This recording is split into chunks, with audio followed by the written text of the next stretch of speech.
Okay, sige nga, group hug nga.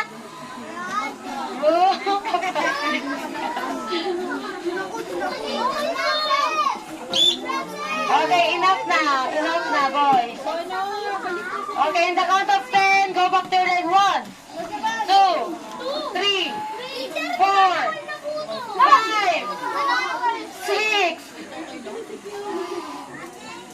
Okay, kamusta yung zipline ninyo?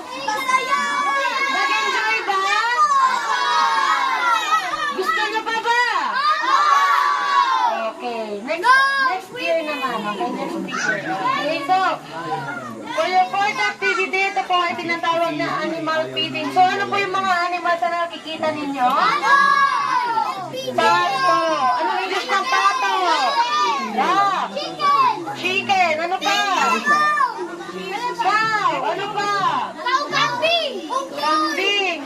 Wala pa tayong unggoy. Bacon. Niluto mo na yung cow. Bacon daw. Sheep. Okay, so grade 2. Andito na ba yung grade 2? Magkano sahod nun, Daddy? Magkano sahod nun? Okay, may kira. Kainin ko na.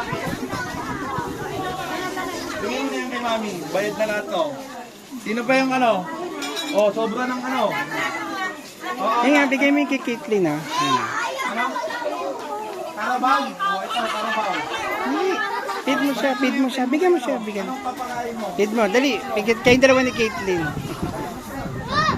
Hindi yan nangahabol. Basta feed mo, tingin mo si Caitlyn, hindi ako takot, oh.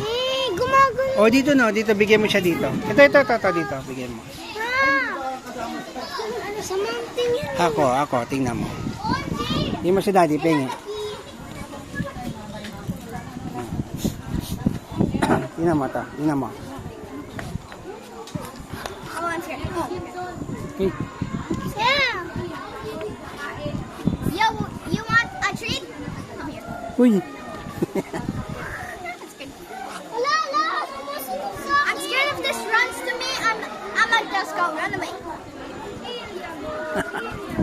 Ayaw. Ang dali, oh. Pakain ka. There's a new cow. Cow? Ang dali, feed kayo, feed. Cow! Cow!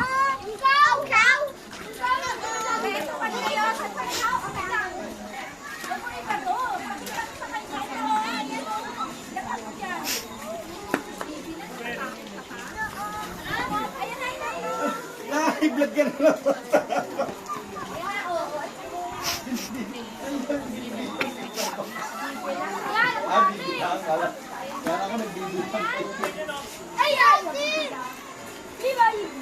Bigyan mo siya, bigyan mo.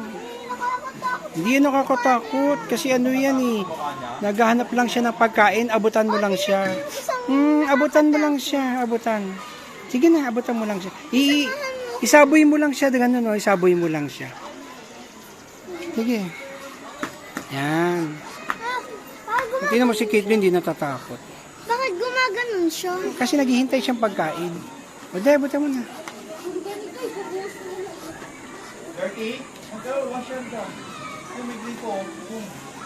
Yan yung gripo. Wash your hands.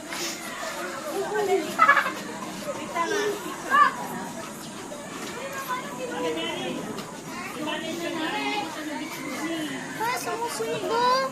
Kasi marami ng pagkain kaya pumupunta siya. Saan ko na